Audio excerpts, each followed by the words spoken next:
আজ আমি এঁকে ফেললাম লিওনার্দো দা ভিঞ্চির একটি ছবি।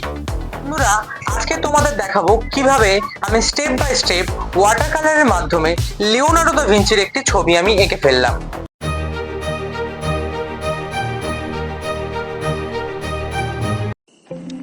প্রথমে পেন্সিল দিয়ে আউটলাইনটা কিন্তু ভালো করে এঁকে নিতে হবে। আউটলাইন আঁকার সময় সর্বদাই ফোকাস করতে হবে প্রথমে আকারের উপর। সাবজেক্টের যে আকার আছে সেটাকে প্রথমে কিন্তু সুন্দর করে আনতে হবে এবং তারপর ডিটেলের উপর ফোকাস করতে হবে। কিন্তু বন্ধুরা, প্রথমে যদি ডিটেলের উপর ফোকাস করি তাহলে কিন্তু আউটলাইনটা ভালো আঁকা যাবে না।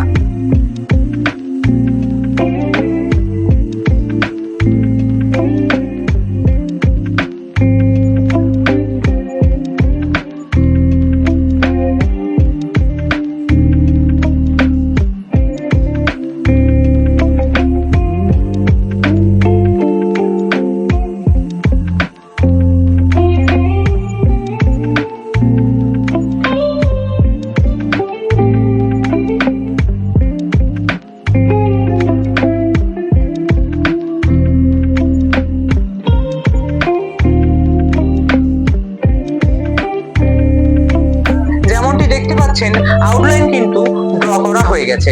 এবার আমি চলে যাব রং চাপানোর পর।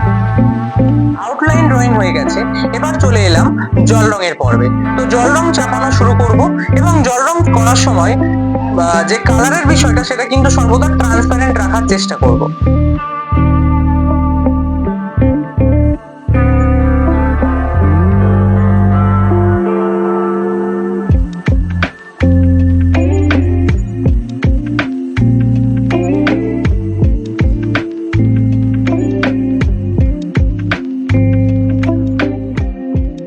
এখানেও কোন রকম ডিটেল না ধরেই প্রথমে কিন্তু লাইট অ্যান্ড শেড ধরার চেষ্টা করতে হবে।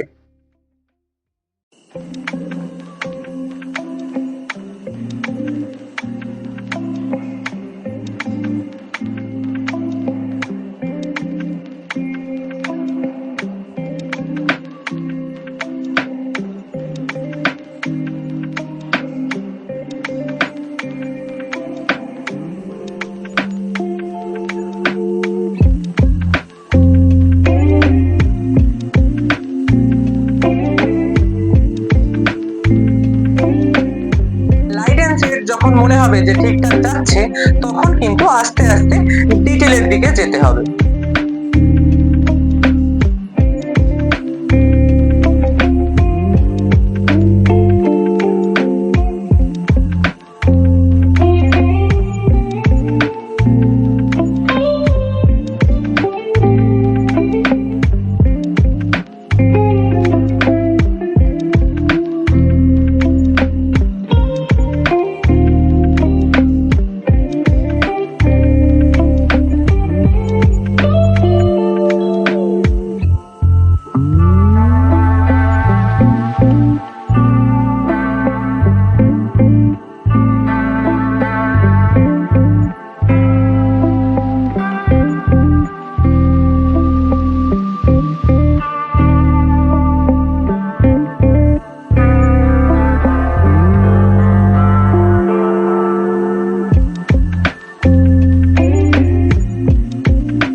বন্ধুরা, এটা হলো আজকের আমার ফাইনাল আউটকাম।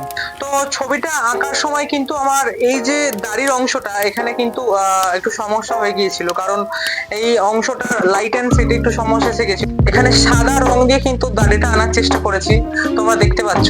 আমার এই আঁকাটা প্রায় নষ্ট হয়ে যাচ্ছিল, কিন্তু এই সাদা রংটা দিয়ে আমি কিন্তু এটাকে সারিয়ে তোলার চেষ্টা করেছি।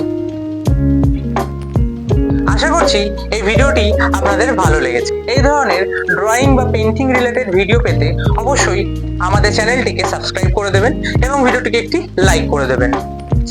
নতুন ভিডিও নিয়ে ততক্ষণের জন্য সুস্থ থাকবেন, ভালো থাকবেন।